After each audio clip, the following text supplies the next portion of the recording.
Hai semuanya, selamat datang di Maheswari Channel.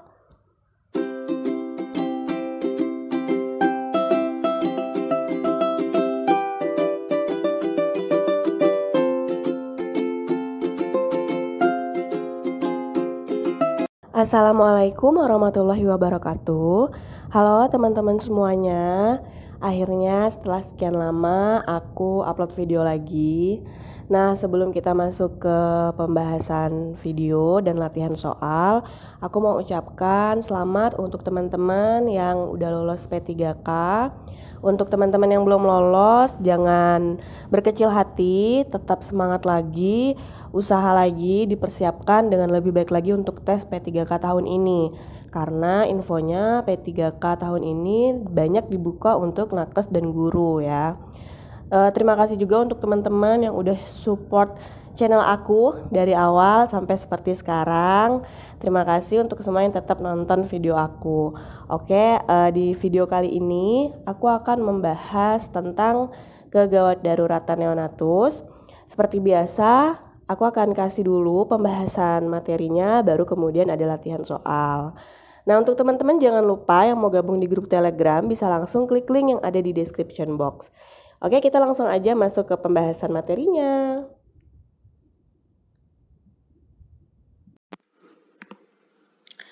Oke teman-teman, jadi kegawat daruratan pada neonatus itu merupakan situasi yang membutuhkan evaluasi dan manajemen yang tepat pada bayi baru lahir dengan sakit kritis atau pada usia bayi kurang dari 28 hari. Dan diperlukan pengetahuan yang dalam untuk bisa menilai perubahan psikologis dan kondisi patologis yang bisa saja timbul sewaktu-waktu dan mengancam jiwa. Jadi kita harus tahu nih faktor-faktor apa saja sih yang bisa menyebabkan kegawat daruratan pada neonatus. Jadi ada beberapa faktor, yaitu ada faktor kehamilan, faktor persalinan, dan dari faktor bayi. Nah, untuk faktor kehamilan, yaitu ada kehamilan kurang bulan, kehamilan dengan penyakit DM atau diabetes mellitus, kehamilan dengan gawat janin, kehamilan dengan penyakit kronis ibu, kehamilan dengan pertumbuhan janin terhambat dan infertilitas. Kemudian kalau faktor lain adalah faktor pada saat persalinan, yaitu persalinan dengan infeksi intrapartum dan persalinan dengan penggunaan obat sedatif. Nah, kalau faktor bayi, yaitu yang menyebabkan kegawat daruratan neonatus adalah skor Apgar yang rendah, BBLR, bayi kurang bulan, berat lahir lebih dari 4.000 gram, cacat bawaan, dan frekuensi pernafasan dengan 2 kali observasi lebih dari 60 kali per menit. Oke ya, kita lanjut. Nah, ini adalah kondisi-kondisi yang menyebabkan kegawat daruratan neonatus. Yang pertama, hipotermia. Hipotermia adalah kondisi di mana suhu tubuh kurang dari 36 derajat Celcius atau kedua kaki dan tangan teraba dingin. Akibat hipotermia adalah meningkatnya konsumsi oksigen, yaitu di mana terjadi hipoksia, terjadinya metabolik asidosis sebagai konsekuensi glikolisis anaerobik, dan menurunnya simpanan glikogen dengan akibat hipoglikemia. Jadi pada hipotermia itu, untuk mengukur suhu tubuh diperlukan termometer suhu rendah mencapai 25 derajat Celcius ya, teman-teman. Jadi pada hipotermia itu sendiri, dia merupakan suatu gejala awal, tetapi juga merupakan suatu awal penyakit yang bisa menyebabkan kematian.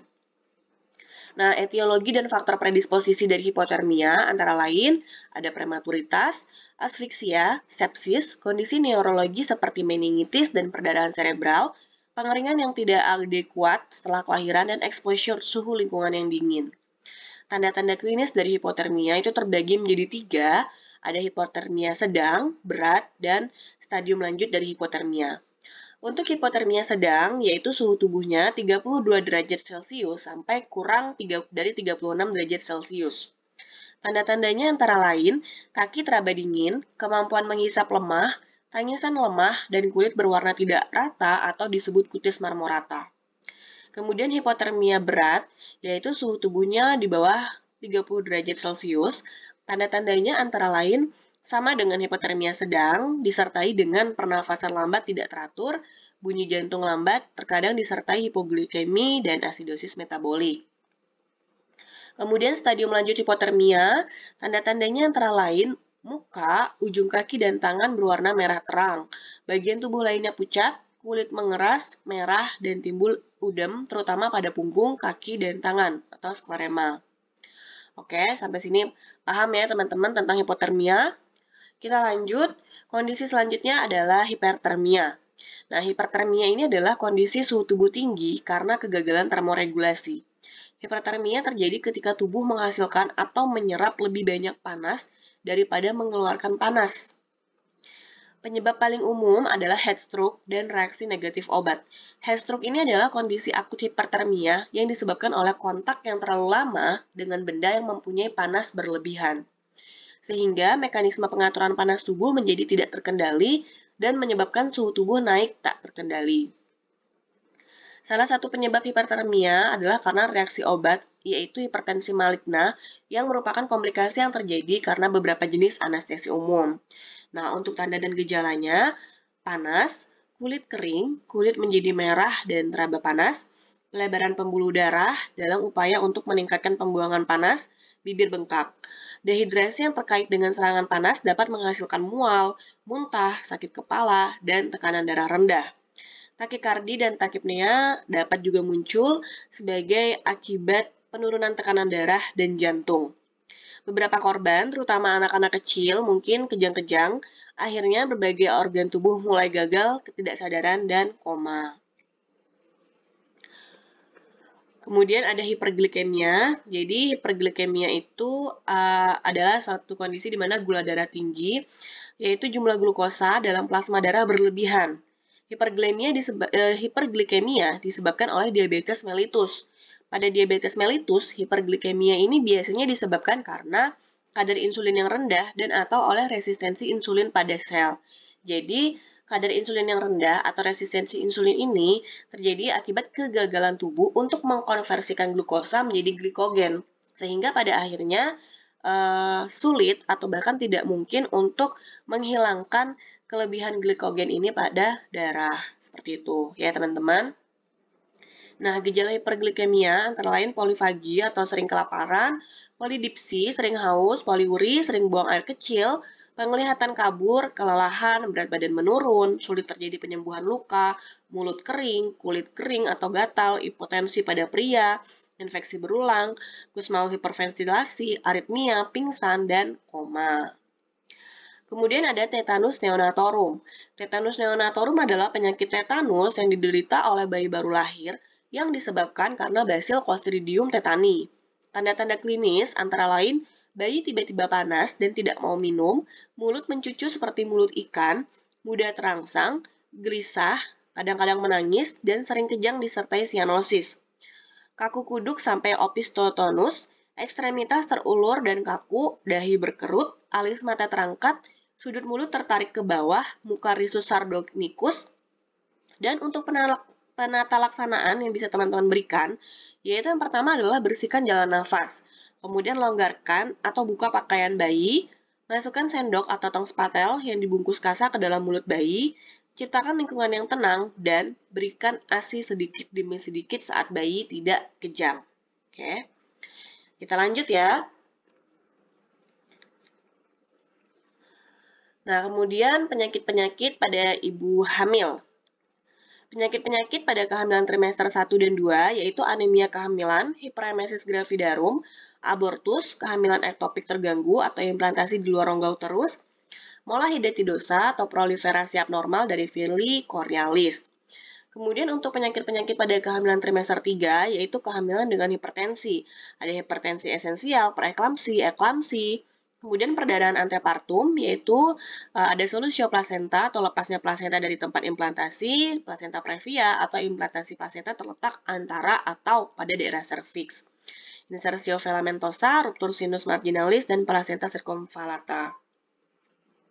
Nah, jadi teman-teman, penyakit-penyakit pada ibu hamil inilah yang bisa juga menjadi suatu kondisi yang nantinya mengakibatkan kegawat daruratan pada neonatus ya. Kemudian, sindrom gawat nafas. Nah, ini yang terakhir.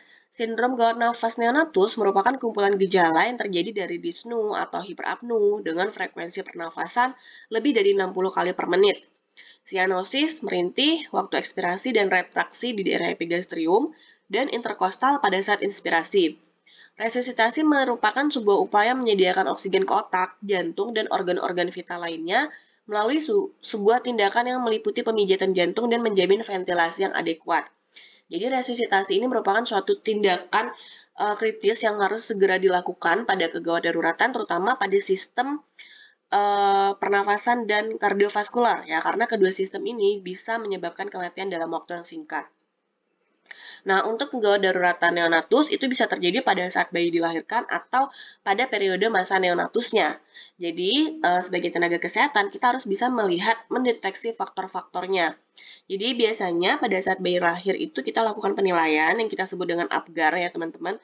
Kita lihat apakah air ketubannya ini bercampur mekonium atau tidak, apakah bayi bernafas spontan atau tidak. Nah, kalau misalkan terjadi suatu kondisi yang tidak normal, maka kita sudah tahu harus melakukan tindakan apa. Seperti bagan yang ada di saya tampilkan di sini ya. Ketika kita melakukan penilaian, yaitu yang pertama, apakah air ketuban bersih tidak bercampur mekonium. Kemudian yang kedua, apakah bayi menangis atau bernafas spontan dan teratur. Jika hasilnya bayi menangis atau bernafas spontan atau teratur, maka manajemen yang kita lakukan adalah manajemen bayi baru lahir normal. Kemudian kalau bayi tidak menangis atau tidak bernafas spontan dengan atau tidak teratur, maka yang kita lakukan adalah manajemen asfiksia bayi baru lahir. Begitu juga dengan ketika bayi lahir dengan air ketuban yang bercampur mekonium, maka manajemen yang kita lakukan adalah manajemen air ketuban bercampur mekonium. Oke, paham ya teman-teman? Itu tadi penjelasan teorinya tentang kegawat daruratan neonatal. Maka selanjutnya kita akan latihan soal ya, ada 5 latihan soal. Yang pertama, faktor kehamilan yang dapat menyebabkan kegawat daruratan neonatus adalah A. Bayi kurang bulan, B. Bayi dengan berat lebih dari 4.000 gram, C. Kehamilan dengan gawat janin, D. Persalinan dengan obat sedatif, E. Bayi dengan skor APGAR rendah. Nah, di sini yang ditanyakan adalah faktor kehamilan ya. Tadi faktor yang menyebabkan kegawat daruratan neonatus ada 3. Ada faktor kehamilan, persalinan, dan faktor bayi.